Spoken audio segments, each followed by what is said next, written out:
Hello friends, welcome back to my YouTube channel education KTP. तो आज हम discuss करने जा रहे हैं एक न्यू टॉपिक जिसका नाम है निमोनिया। तो now we will start pneumonia. Pneumonia में हम स्टार्टिंग करते हैं। It is an infection in the lung tissue caused by microbe and the result is inflammation. ये एक इन्फेक्शन होता है लंग टिश्यू में जो कि माइक्रोब की वजह से होता है, जिसकी वजह से लंग्स के अंदर इन्फ्लामेशन हो जाता है। ब्रिंग वाटर इनटू लंग्स, जिसकी वजह से लंग्स में पानी हो जाता है या फिर पानी अंदर चला जाता है। Made it difficult to breathe, जिसकी वजह से सांस लेने में दिक्कत होती है। यहाँ ये जो वाटर इनटू लंग्स लिखा हुआ है, यहाँ ये मतलब नॉर्मल वाटर नहीं हो। ये जो इन्फ्लामेशन होता है इन्फेक्शन की वजह से लंग्स के अंदर एक पानी सा मतलब कंसिस्टेंसी बन जाती है, जिसकी वजह से जब अपन सांस लेते हैं तो उसमें डिफिकल्टी होती है। Now in addition constantly breathing in other stuff like microbe but we're usually good to at protective self. Normally भी जब अपन सांस लेते हैं तो उसके द्वारा भी कई बैक्टीरिया अपने सांस के द्वारा लंग्स में चले जाते हैं या फिर जाने की कोशिश करते हैं, लेकिन हमारी बॉडी में उसके लिए एक प्रोटेक्टिव रिस्पॉन्स होता है। फॉर एग्जाम्पल कफिंग, मतलब कि जैसे ही अपने कोई बैक्टीरिया अंदर जाने लगता है तो खांसी के द्वारा हम उसको वापस से बाहर निकाल देते हैं। इसके अलावा mucociliary escalator that line the entire airway and move out layer bacteria and macrophage that are nestled deep inside and alveoli and ready to destroy anything that lands there. इसके अलावा जो म्यूसिलरी एसिलेटर होता है जो एंटायर एयरवे में line होता है, मतलब कि म्यूसिलरी एसिलेटर जो मूव करता रहता है वो भी कोई भी बैक्टीरिया और मैक्रोफेज को अपने लंग्स तक जाने से मतलब उनको डिस्ट्रॉय पहले ही कर देता है। म्यूसिलरी एसिलेटर जो कि मूव करता रहता है उनको लंग्स तक पहुंचने नहीं देता। But some time a particularly nestle microbes might succeed in colonisation in the bronchial और alveolar and then occurs pneumonia. लेकिन कभी कभी या फिर कुछ समय कभी कभी ऐसे होता है कि कुछ माइक्रोब्स होते हैं जो कि लंग्स तक पहुंचने में सक्सेस हो जाते हैं कोई भी रीजन से, और वहां पे जाके वो कोलोनाइजेशन मतलब डिवाइड होकर इंक्रीज हो जाते हैं, जिसकी वजह से निमोनिया हो जाता है। वो ब्रोंचियल में भी जा सकते हैं, ब्रोंकाई में भी जा सकते हैं या फिर एल्वेलाई में भी जा सकते हैं। The microbe typically invade lung tissue में इन्वेड हो जाते हैं and creating an inflammatory response, और एक इन्फ्लामेटरी रिस्पॉन्स स्टार्ट करते हैं।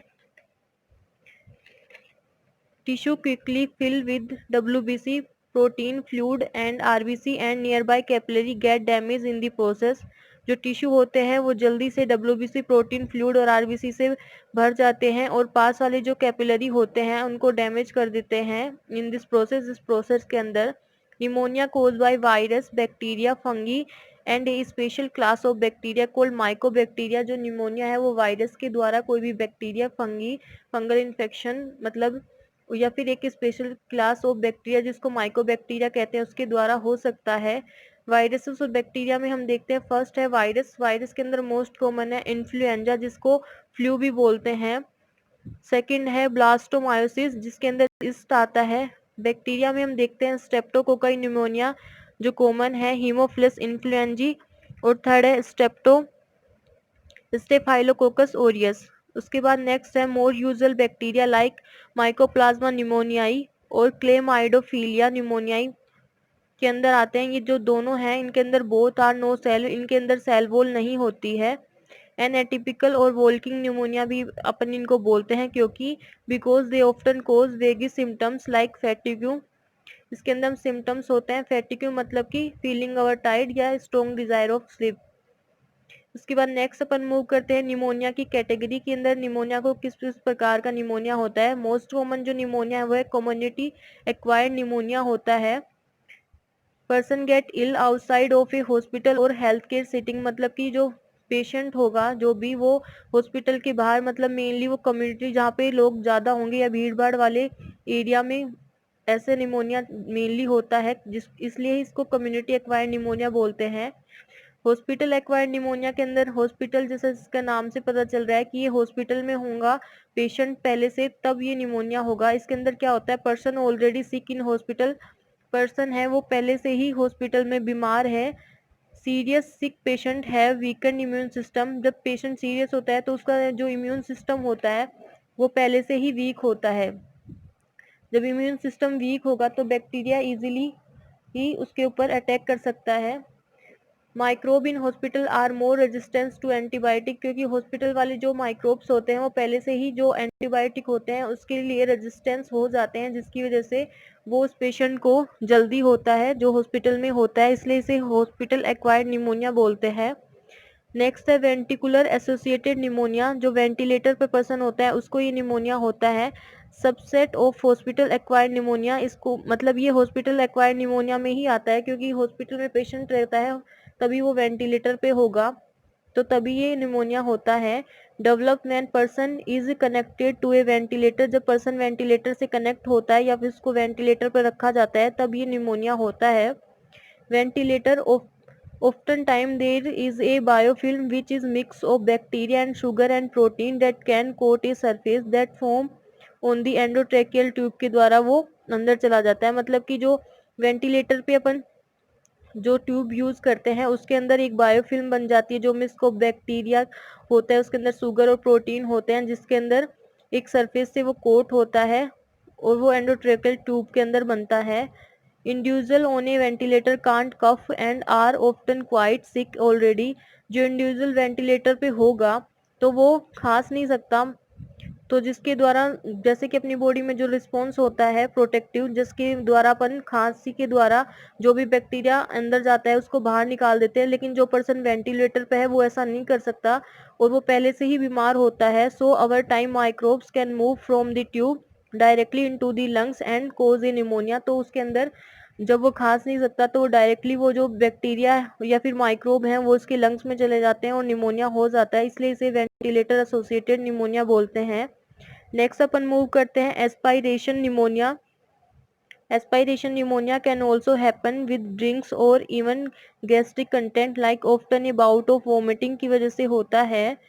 नेक्स्ट है in bronchopneumonia, bronchopneumonia the infection can be throughout the lungs involving the bronchiole as well as the alveoli. Bronchopneumonia जैसे इसका नाम से पता चल रहा है कि जो ब्रोंक्यूल्स हैं उसके अंदर निमोनिया हो जाता है या उसके अंदर इन्फेक्शन हो जाता है। जैसे नीचे अपन ने डायग्राम में दिखाया है कि जो एल्वेलाई होते हैं, एल्वेलाई जिसके पास में जो ब्रोंक्यूल्स होते हैं उनके अंदर ये निमोनिया हो जाता है, इसको ब्रोंकोनिमोनिया बोलते हैं।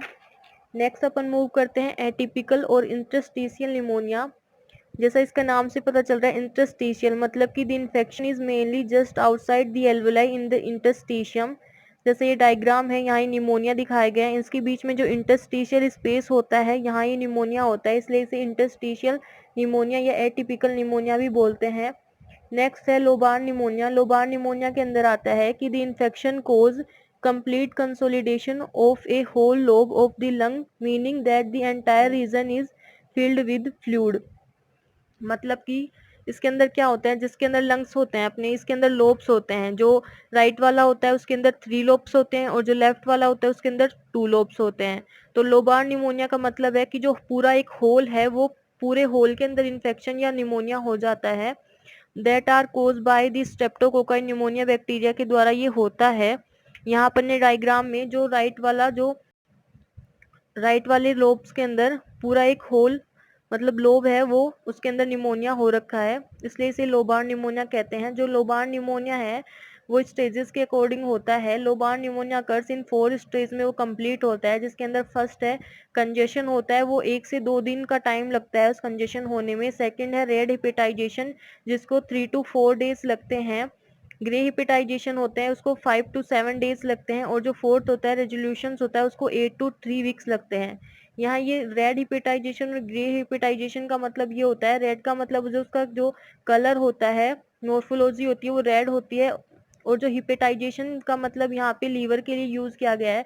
नॉर्मली जो लंग्स होते हैं अपने वो फूले हुए और मतलब कि सॉफ्ट होते हैं, लेकिन जब इनके अंदर निमोनिया हो जाता है तो इनकी जो कंसिस्टेंसी है कंसोलिडेशन की वजह से वो लीवर की तरह बन जाते हैं हार्ड, इसलिए इसे हिपेटाइजेशन बोलते हैं। रेड कलर के लिए रेड हिपेटाइजेशन मतलब कि लाल कलर का दिखेगा और लीवर के समान, ग्रे में वो ग्रे कलर का हो जाएगा।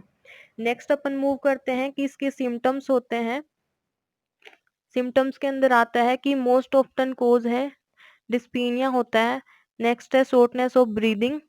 थर्ड है चेस्ट पेन होगा और फोर्थ है प्रोटेक्टिव कफ। प्रोटेक्टिव कफ के अंदर आता है मीनिंग दैट पस और bloody sputum might come out, के अंदर जो स्पूटम होता है उसके अंदर ब्लड भी, मतलब पस और ब्लड भी साथ में आएगा उसके अंदर। तो यहाँ अपन ने इसके सिम्टम डिस्कस किए हैं। नेक्स्ट अपने सिम्टम्स के बाद सिस्टेमेटिक सिम्टम्स भी यहाँ पे होते हैं, जिसके अंदर फैटिग्यू और फीवर आते हैं। फैटिग्यू का मतलब होता है फीलिंग ओवर टायर्ड और strong desire of sleep. Next है डायग्नोसिस। डायग्नोसिस के लिए अपन करेंगे working hard to breathe. Diagnosis किस प्रकार करेंगे कि सांस लेने में ज़्यादा दिक्कत होगी, ब्रीदिंग क्विकली, व्यक्ति है जो पेशेंट है वो जल्दी जल्दी सांस लेगा। बाय एक्सरे, एक्सरे के द्वारा भी अपन इसको डायग्नोस कर सकते हैं। एक्सरे में जब अपन ब्रोंकोनिमोनिया को डायग्नोसिस करेंगे तो उसके अंदर अपन को एक्सरे में पैची एरियाज दिखेंगे, मतलब जगह जगह पैचेस बने होंगे। और सेकंड है spread through out the lung, जो कि धीरे धीरे पूरे लंग्स में फैल जाएगा। एटिपिकल निमोनिया के अंदर लुक रेटिकुलर दिखेगा, often concentrated in the perihilar region में कंसंट्रेटेड मिलेगा। लोबार निमोनिया के डायग्नोसिस के लिए इसके अंदर है fluid is localize in a single lobe. Lobar pneumonia के अंदर जो फ्लूइड है वो एक सिंगल लोब्स के अंदर दिखेगा अपन को, मतलब डायग्नोसिस में एक्सरे में एक सिंगल लोब अपन को दिखेगा। उसके बाद नेक्स्ट अपना है ट्रीटमेंट। ट्रीटमेंट के लिए अपन क्या करेंगे, treatment depend on the type and severity of the pneumonia. Treatment है उसका टाइप की कौन सा निमोनिया है और उसकी सीवियरिटी की कंडीशन कौन सी है निमोनिया की, उसके अकॉर्डिंग डिसाइड करेंगे। ट्रीटमेंट के अंदर फर्स्ट है एंटीबायोटिक देंगे, सेकंड है कफ सप्रेसेंट देंगे और थर्ड है पेन मेडिकेशन। तो आज का ये वीडियो निमोनिया हम यहीं समाप्त करते हैं। आपको वीडियो कैसा लगा प्लीज़ कमेंट बॉक्स में ज़रूर शेयर करें और हमारे चैनल एजुकेशन केटीपी को सब्सक्राइब करें।